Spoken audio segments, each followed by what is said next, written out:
And our main speaker tonight is Ralph from West Point AA Group.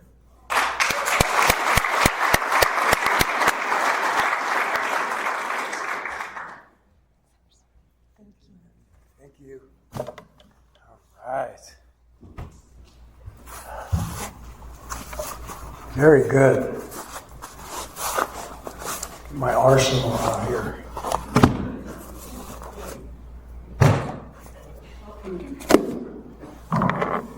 Hi. Can y'all hear me in the back? Good, good. My name is Ralph Kova. I'm a very grateful, recovered alcoholic.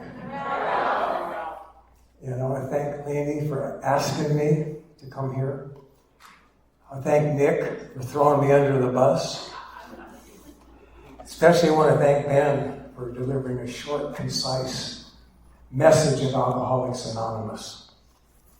Good job, Ben. And to the newcomers, the under 30 days folks, welcome. You're in the right place.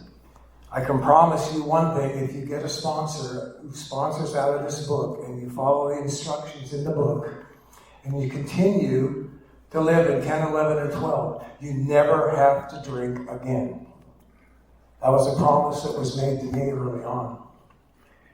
Of course, I didn't believe it, but they were right. It's an honor to be asked to come to an AA meeting and speak, especially. This is a sacred place to me. Alcoholics Anonymous, I've seen relationships mended, father and daughter back together again. I've seen lives change. I've seen the lights come on in people's eyes where there were just a dull glow in the past. I've seen souls saved here through this process. So it's sacred to me. It's not someplace I go once in a while. It's not something that I do once in a while. It's become a way of living, a design for living, as the book says. I was struck sober 8,246 days ago by a power I had no idea how great it was, way greater than myself. And it's that same power that's kept me sober for all these years. For anybody that's trying to figure that out, it was January 4th, 2003. I was drinking my way through my morning, just trying to get normal. Just stop shaking, get rid of the stomach ache and the headache from the night before. I finished my bottle off, and I drove into a port of entry. I was driving a big truck at the time in Sheridan, Wyoming, and I had to go inside and give him the paperwork for the load I was hauling. And the lady said, "Have you been drinking, sir?" No. She goes, "Well, we're having trouble with your paperwork. You just sit down for a minute and we'll get right to you." Long story short, the state trooper came in, gave me a breathalyzer. It was way off the hook, he said. I don't know what it was, but I'm sure it was this much whiskey in the bottom of that bottle, so how much that was. He said, "I gave you two choices. I can either take you to jail and pound the truck, your dog, all the stuff in it, or you can pay an enormous fine. I'll pay the fine. And do you take credit cards?" I heard a CD of myself from 2010, and then I heard one more recently, and my magical magnifying mind, I exaggerated through the years the amount of the fine. Imagine that. I've been going around for the last couple of years telling people, I was $900,000, man. I heard the CD from 2010, and it was $500. God help me. I need God more today than ever. So he said, "Can you back that truck into that slot over there?" I said, "Sir, I can back that truck wherever you want it to go." Backed the truck up. I got in the truck, and I was struck sober. I mean, I wasn't feeling drunk anyway. I hadn't had enough to get drunk. I couldn't hardly get drunk anymore. I just drank all day and survived. pulled the curtains. I turned around and faced the bunk bed in the truck, and my knees got weak because I was so grateful he didn't take me to jail. And I had my little dog. Saved my life, that little dog did. More than once. And my knees got weak, and I was going down, and my elbows hit the bunk bed. My hands came together, my knees hit the floor, my head hit my hands, and I said, God, if you're listening, please help me. I was in a corner. I had a moment of clarity. I couldn't keep drinking anymore. I couldn't kill somebody. I can't kill myself. I had tried a couple times, and it didn't work. I tried to drink myself to death. I kept coming to. And I couldn't stay stopped. So the moment of clarity was, Ralph, you're screwed. All over. You're done. You got nowhere to go. Got nothing to do. So I asked the universe. I asked the power for help. I haven't had a drink since then. I'd like to read a little bit out of a book. My big book says, be quick to see where religious people are right. Make use of what they have to offer. I'm not a religious guy, but I have delved into a bunch of spiritual practices. This is a book called Awareness by Anthony DeMello. And this is it's on waking up. Spirituality means waking up. Most people, even though they don't know it, are asleep. They're born asleep, they live asleep, they marry in their sleep, they breed children in their sleep, they die in their sleep without ever waking up. They never understand the loveliness and the beauty of this thing we call human existence. You know, all mystics, Catholic, Christian, non-Christian, I'm going to put Alcoholics Anonymous, it's not in here. No matter what the theology, no matter what their religion, are unanimous on one thing, that all is well. All is well. Though everything is a mess, all is well. Strange paradox, to be sure.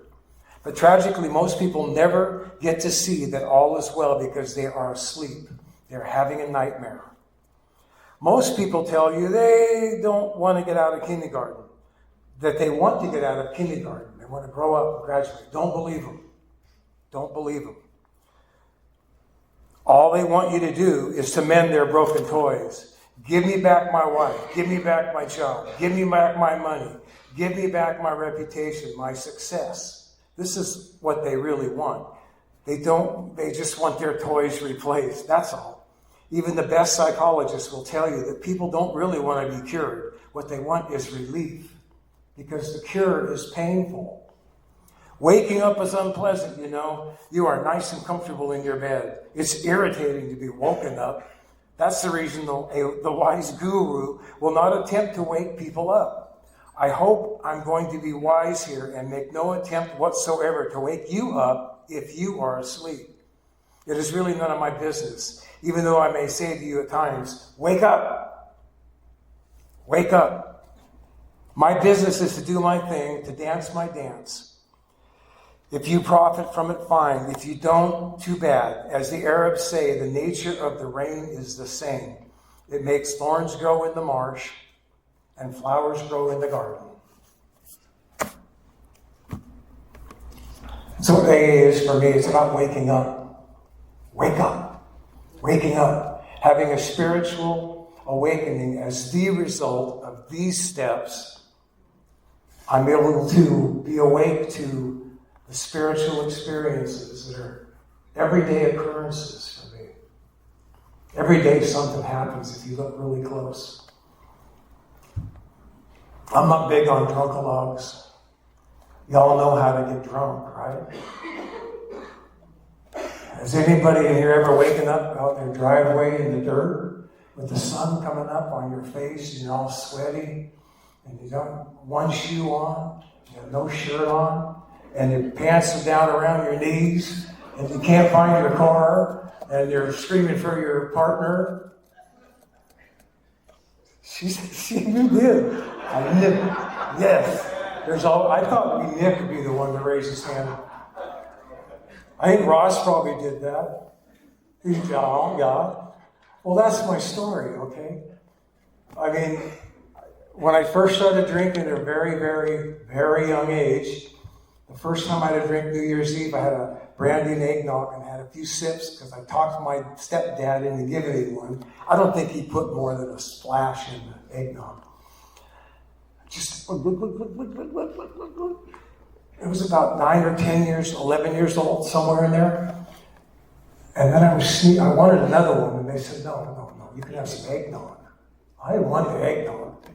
And I knew nothing at the time but what I wanted. I was sneaking in the kitchen, and I was tipping the bottle of ceremony brandy. I go in there, take a drink, and it just burned. It tasted terrible. I sneak back in the kitchen and take another drink. The last thing I remember is my stepdad with his hands on his hips. What the heck are you doing? I don't know, I was wasted. I got sick. It was coming out both ends. He put me in my room. My mom, the story goes, my mom wanted to come in and, take care of her little Ralphie. He said, no, let him lay in it. You teach me a lesson. I woke up in it, banged on the door and opened it. Hey, you ready for some scrambled eggs? No, I'm good. And I remember thinking, that was pretty cool. It wasn't cool. And then when early teens, I remember doing every chance I would get, I would have a drink, I would drink. And it was fun. I'd have a drink or two, and I never felt like I fit in. Never felt like I couldn't go talk to people. I'm shy. I'm not shy anymore. I've got God on my side. I've got God on my shoulder. I ask for the Spirit to flow through me tonight into the lives of others. I have access to more power than I know what to do with because of this program. I have a couple drinks, and I felt like John Travolta. Staying there like, boom, boom. I could go out and dance. I could ask the pretty girl to dance, and some of them said no. But at least I asked. So I asked the not so pretty girl, and she said yes. I could dance. I could talk to people. I could have conversations. I could drive. They always had me drive home because I could still drive. Even with one eye closed, I could drive home. And it went on from there. And you can fast forward like 40 years and use your imagination. And anything you can imagine, I might have done. After that bottom that I hit, that was my bottom. And for me, and I think it has to be for other people, I don't know because I'm not other people. I can't speak for other people. The bottom has to come from here. It's an inside job. I was so sick and tired of being sick and tired. I quit in 1982 for good and all. I promise, honey, I'll never have another drink again. And I meant it. I really meant it. If you'll just let me back in the house. And then like Ben, some unapproved conference substances with intermediately or all the time.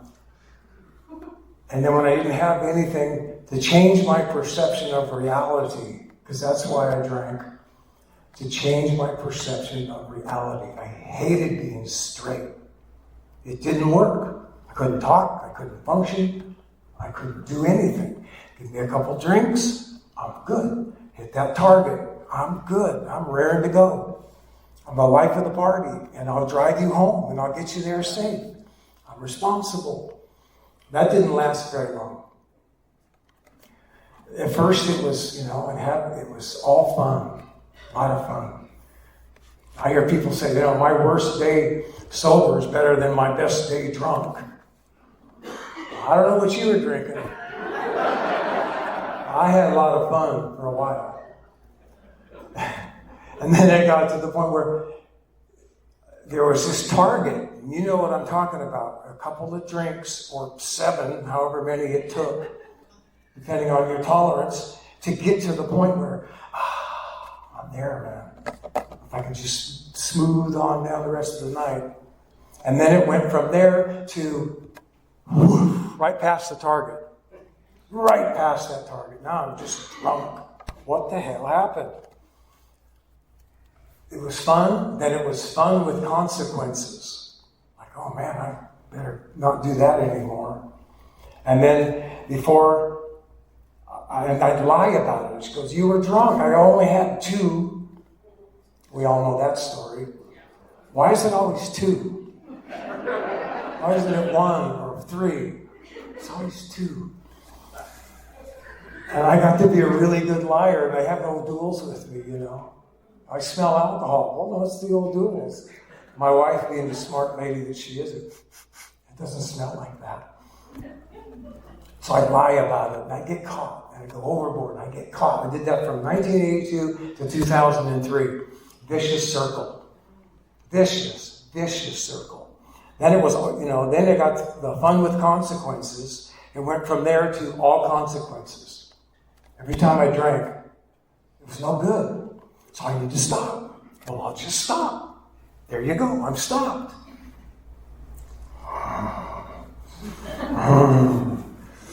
I know what'll fix this. I'll sneak a drink. I'd go to the liquor store and I'd get a bottle and I'd stop shaking before I ever opened it. I'm feeling better already, man. It's good. When I had that moment of clarity, I asked God for help because I couldn't stay stopped. I was struck sober. I never had a drink after that. Came back. I got fired because they had to report that I had alcohol in my system. They ran me around the country first, do a whole bunch of jobs, and worked my way back to Oregon, and they fired me. And if you go to a program and do, get a signed certificate that you have gone through a program of some type, you get your job back. So I went to the Progress House in Placerville. And I passed it with flying colors. I wanted to stay sober. And I managed a couple of weeks, and so here we go. So he sent me to the AA meeting up in Pollock Pines, the Westfield Fellowship Men's Group. At the time, best topic discussion group on the planet for me. There were a bunch of big book thumpers up there. I had a couple sponsors that never really worked out of the big book when I started. And I was going through the book, and I had a Joe and Charlie CD that my current sponsor gave me early on. And Joe and Charlie, the big book comes alive. That's an understatement. They're on the beam, man. So I'm listening, and I got step 1 with them. Okay, I got it. I'm very conceited to my innermost self when I'm alcoholic. Step 2, I believe in God. I've always believed in God. I've never applied God to my alcohol. No problem. Step 3, it's a decision. It's not something you do. You just make a decision to turn your will and life over to the care of God. You don't give Him your will. You give it to the care, or give your will and your life to the care of God. One guy told me, you better give it to somebody because you're doing a terrible job. Which is the truth. I get a lot of truth here. Give it to the care of God. Steps 4, I'm listening to Joe and Charlie, and they explain how to do it. So I ordered their CDs, and they came with some step sheets, 4 columns, steps, resentments, fear, sex conduct inventory, a sex ideal. 3 inventories and a sex ideal. Okay, so I'm writing, and I'm doing, just write down the names first. Don't do column 2, just do the names, and then stop. Then you go to column, it's backwards. I always thought you just go all the way across, So I'm doing this, and I'm somewhere in this 4-step process, and it dawned on me that I hadn't asked God to keep me sober today. It dawned on me that I don't have to drink. What? That's new. And I had very little to do with it, because I tried so many times So I can do this. No, I can't do this. Obvious. It became painfully obvious that I couldn't do it. What happened was, before I came to you folks, I was brought to you. This wasn't my idea to come here. I do what God tells me to do today. And God brought me here to you and that guy back there, Ross. My brother Ross, man. Before I came to AA, I could not successfully drink alcohol without getting drunk. Nor could I keep drinking alcohol left to my own resources. The result was that I lived in a seemingly hopeless state of mind and body. I came to AA. He gave me a book. I love that. A book. This book, Alcoholics Anonymous. This very book. I follow the directions in the book. I've had a spiritual awakening as a result of these steps. It's the single result. Now, I still cannot drink successfully, but I don't have to drink anymore. That's the miracle of Alcoholics Anonymous for me. It is a miracle. Alcoholics Anonymous is a miracle, and we are the results of that miracle. I know it was divine intervention between Bob and Bill.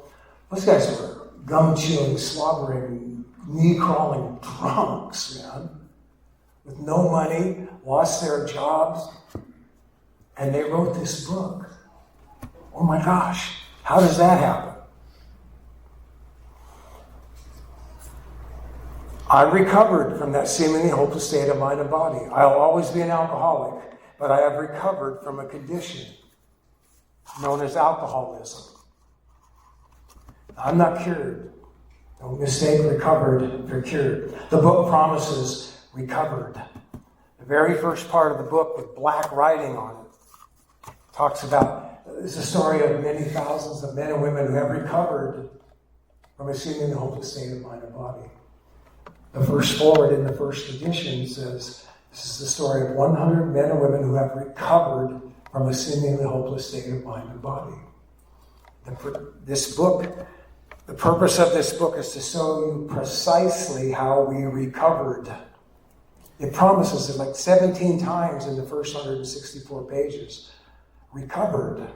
Recovering is only twice in the book. It's in to wives, and then it's an asterisk down at the bottom, I think, in the family afterward. Now, the family afterward, I will always be recovering. Speaking of, Nick asked me to touch on this. With my wife, it's going to take a lifetime. I still have the same wife. We have lived under the same roof for 51 and a half years. Don't ask me. I had very little to do with that. She stuck with me. I drug her through the mud for 30 years. And now for 22 years, I've been sober. And I come here, and she's home. Well, I want you to come. Well, I don't like big groups of people. And I'm not part of Alcoholics Anonymous. So I tried to explain to her today, you are a big part of it. You're number one. She's number one in my priority list. My relationship with God comes first. I don't tell her that all the time. I've learned. Because without that, I'll have nothing. I could be drunk again, and I won't have her, I won't have a home, I won't have a relationship. My relationship with God is number one. She is priority two. And then Alcoholics Anonymous, you people, proteges, candidates, prospects that I work with, they're under her. She comes first, and I tell people that. I told Ross that I can't come down for a month, okay? I can't come back down. I have to stay home. Our book tells us, I think it's on page 17, that a more important demonstration of our principles lies ahead in our homes and occupations.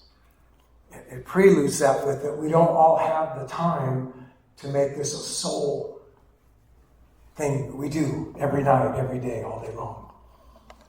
I do have this design for living all day long, every day. Most of the time. It tells us on page 84 through 88. Actually, at the top of page 83, it talks about, in our morning meditation, we ask God to show us the way patience, tolerance, kindliness, and love toward each member of our family. For you all are included in that. So no matter what you do, if I'm in fit spiritual condition, you can't hurt me. Because I don't need anything from you. I just need that smile, you know? I love the smile. I don't need it, but I like it. God's not responsible for me being in a fit spiritual condition. That's on me. If God kept me sober, I wouldn't have to be here. I'd say, God keeps me sober, the book would be 1 page long, and that'd be that. I have to do certain things to stay in a fit spiritual condition. This is a daily deal. It talks about doing it every day, each morning in our meditation. And then it says, when we get to step 10, that we vigorously commence this way of living. It should continue for our lifetime. It says there that we continue. I don't know how many times it says continue in the first couple of pages on page 84, the first couple of paragraphs. We continue to watch for selfishness, dishonesty, resentment, and fear. When these crop up, and I used to, you mean if these crop up? No, when these crop up. Because they do. Resentment, fear. Selfishness? No, not me. Self-centered? I have to be careful up here because, you know, I get to talk about my favorite subject. Me. You know? And I can't. I have to watch out. The ego sneaks in the back door. Sneak in the back door and take me out. It says we have ceased fighting anything or anyone, even alcohol. I love it. It says, I'm going to read a little bit. My first grand sponsor taught me, or told me, read it in the first person. Because when I read this, I thought where it says we, it meant you, or somebody else, or them, the people that wrote the book. He asked me, well, have you had that experience? I said, yeah. Well, then you're part of the we. I don't know if that's true, but that's what he told me. So I read it in the first person. Because, and I have ceased fighting anything or anyone, even alcohol, for by this time sanity will have returned. I will seldom be interested in liquor. If tempted, I recoil from it as if from a hot flame. I react sanely and normally. And I will find that this has happened automatically. A couple weeks ago, my wife came home from work and she wanted a tomato beer. Well, she couldn't get the bottle of beer open. She's moving the bottle of beer around. She's trying to get the bottle. I said, would you like me to help you? She said, yeah, you open it. So I set it on the counter. I popped the cap off and immediately started foaming over on the counter. My first reaction was, right? Oh, take it to the sink. I went, whoa! And I backed up and I watched it foam all over the counter. Recoil as if from, or, put my hand on it. It still foams, but not as bad. But, I don't think about alcohol today. I have to watch it. Thank you, God.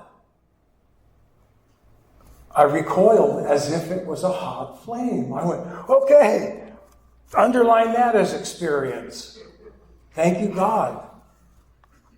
It talks about God. This is a program about getting hooked up to a power greater than yourself, which I call God. It says God 142 times. The power behind the name God, you call it whatever you want. God is used a lot, maybe overused. It's the power behind the name that I seek. He talks about power 77 times in this book. It says recovered 17 times. And there are no musts in AA, right? Well, in my book, it says must 82 times. Ooh, so I must do some stuff.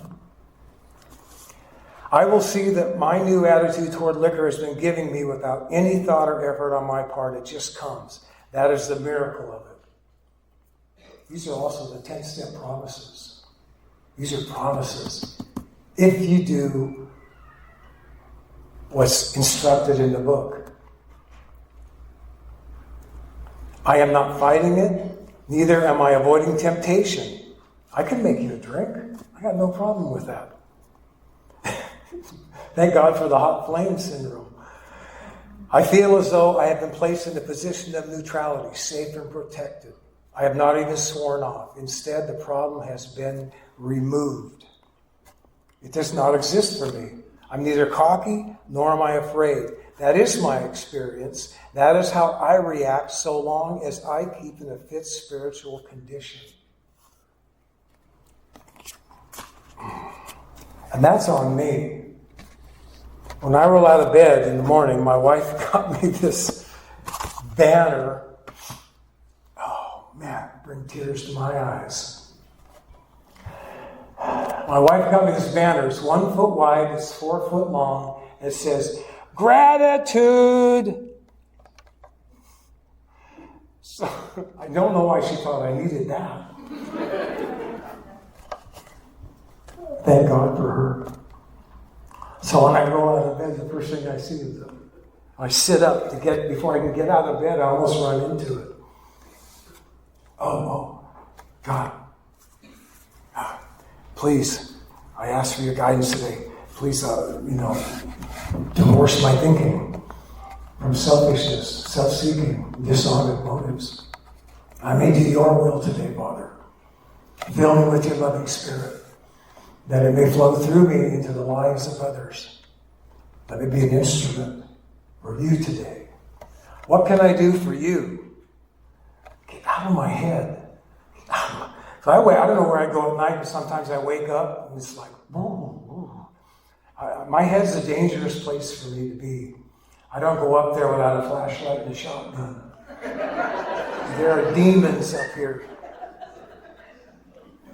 So, down to my heart. Here's where it's real. Solar plex. So I do a little bit of prayer, and I sit and just don't say anything. Don't pray. Just sit with my eyes closed and do my best to ignore my magical magnifying mind. If I haven't conquered quieting my mind, I hear people say, I quiet my mind. Well, I need to talk to you. How do you do that? I can get under the conveyor belt of thoughts and ignore it. And sometimes I can have one thought, and that thought is God. God. God. That God. That quiet. And then, okay, now I'm going to start my day. I'm on the beat, man. I'm a sunbeam for God. Yeah. Okay, I go out the door, I get in my car, I drive out the highway, and I pull out, someone pulls right in front of me. Whoa! Why? I'm like, oh, no, it's on. Life is on. Okay, pause. I remember, okay, there's a direction for that. What do I do? Pause when agitated or doubtful. Ask for the right thought or action. It's amazing how quickly it comes if you're in fit spiritual condition. If you've done your morning ritual and you rely on it, okay, so I back off and I say a little prayer for them. I hope the next person they pull out in front of doesn't crash them. God, watch out for them. Oh, I feel better already. I always leave early, so I'm not going to be late. We go out and do the step 10 all day long. Carry a vision of God's will into all of our activities. Step 10 is like my line of the will step. And then it goes like this most of the day. Here's God's will. Here's Ralph. Whoa. But at least I recognize it. I've shared this a lot. I don't always know what God's will is, but I know what it isn't.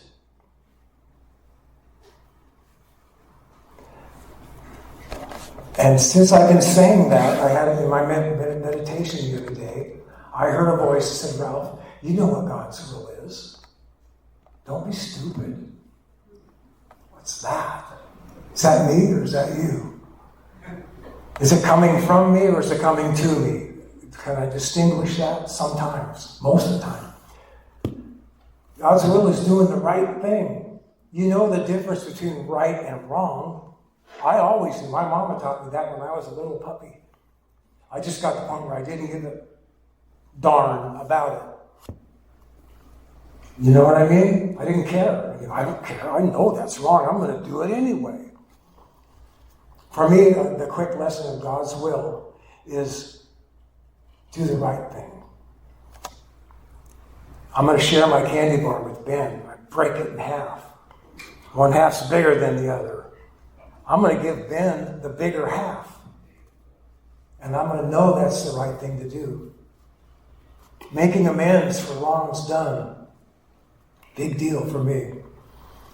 I went to the landfill one day. In line, I'm counting up the dollars. These people are making a killing. $45, $55, $100, $90, a truck, trailer load. I get up there and she says, how big's your trailer? I says, 4x8. That'll be this much. And I don't know why I did that. I got off the beam, I go. I went in there, was eating my lunch. I lied to her. Called my sponsor. He started laughing. He thought that was funny. Because how much did you save, Ralph? Oh, about $4. Because you know what you got to do, right? Yes, sir, I do. On my way out, I walked back up and I tapped on the window on the opposite side of the drive-in. And she said, what can I do for you? I said, I lied to you about the size of my trailer. I owe you some money. She said, what?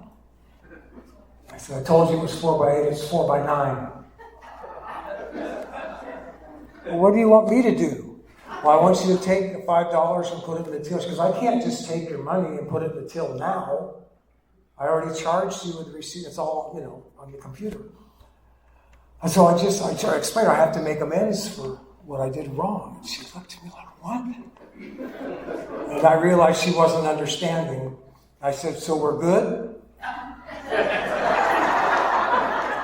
She said, yeah, we're good. And I walked away, and I turned around to look, to wave at her, and she's looking at her friend going, yes, I'm crazy for God. Call me crazy. It's a good thing. And it never ends. It never ends. I need God more today than I needed Him when I got here. The world of the world is a scary place. The steps don't add to my life. Going through the steps, and I go through them almost every year. I've been through the steps almost 20 times. Step 1 through step 9. And then we visit steps 10, 11, 12. With somebody.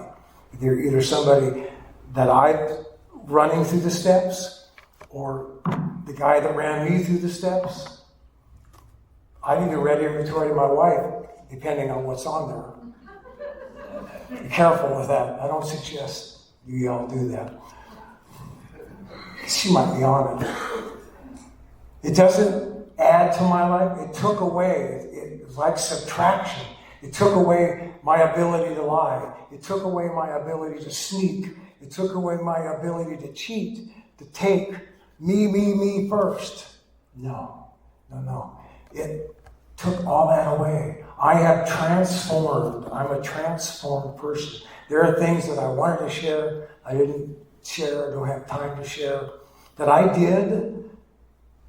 Ben and I touched on it. I can't believe, how could I do that?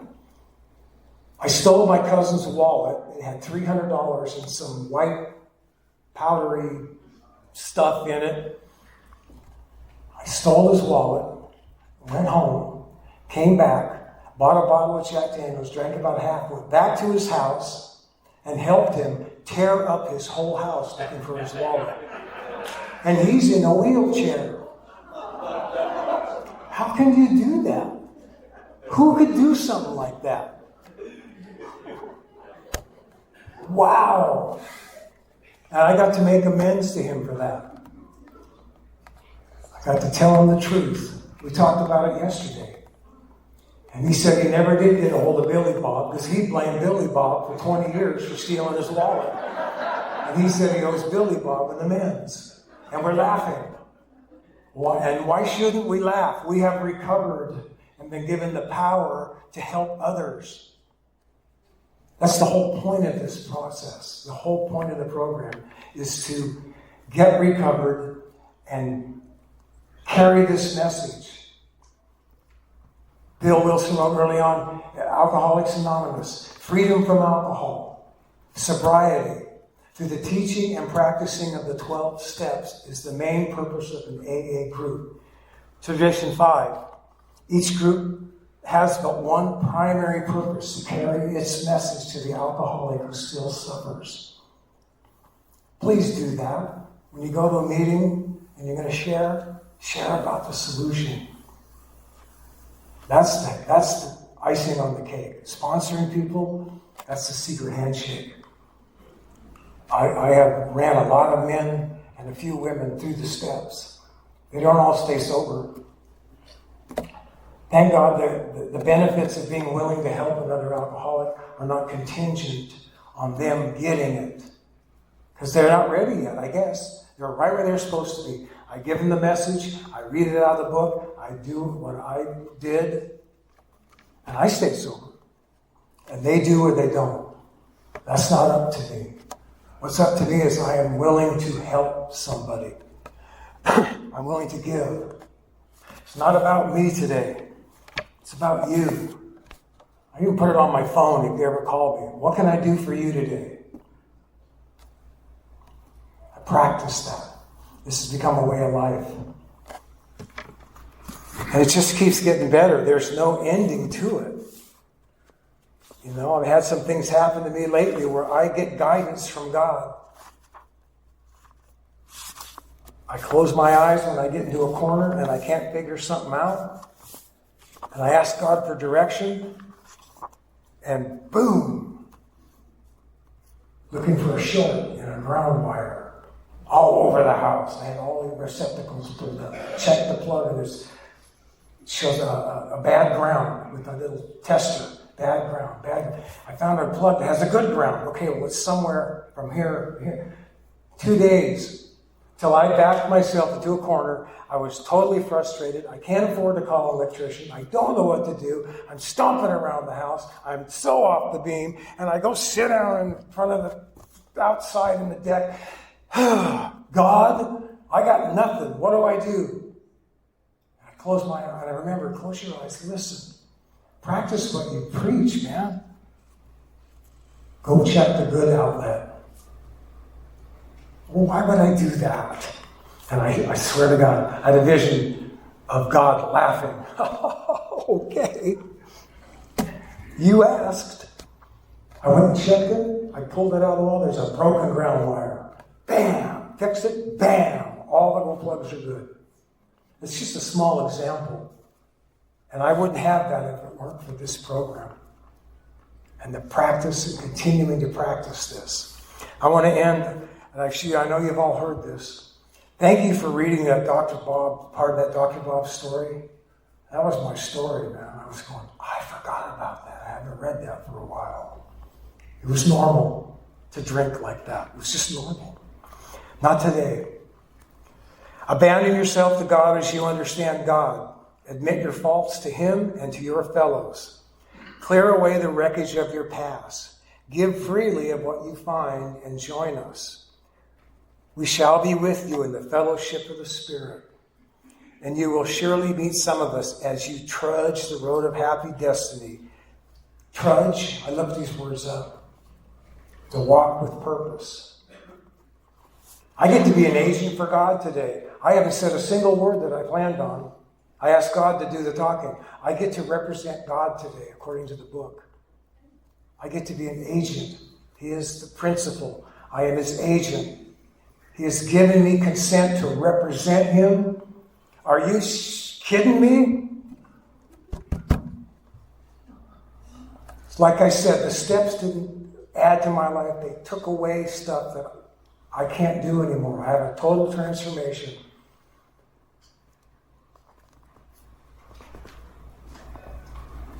It doesn't change life. Life can be a real female dog. They said no cussing, so I'm being good. Life comes at me sometimes and I have no idea.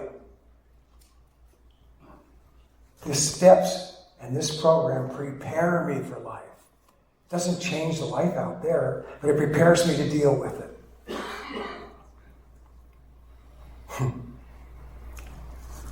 Yeah.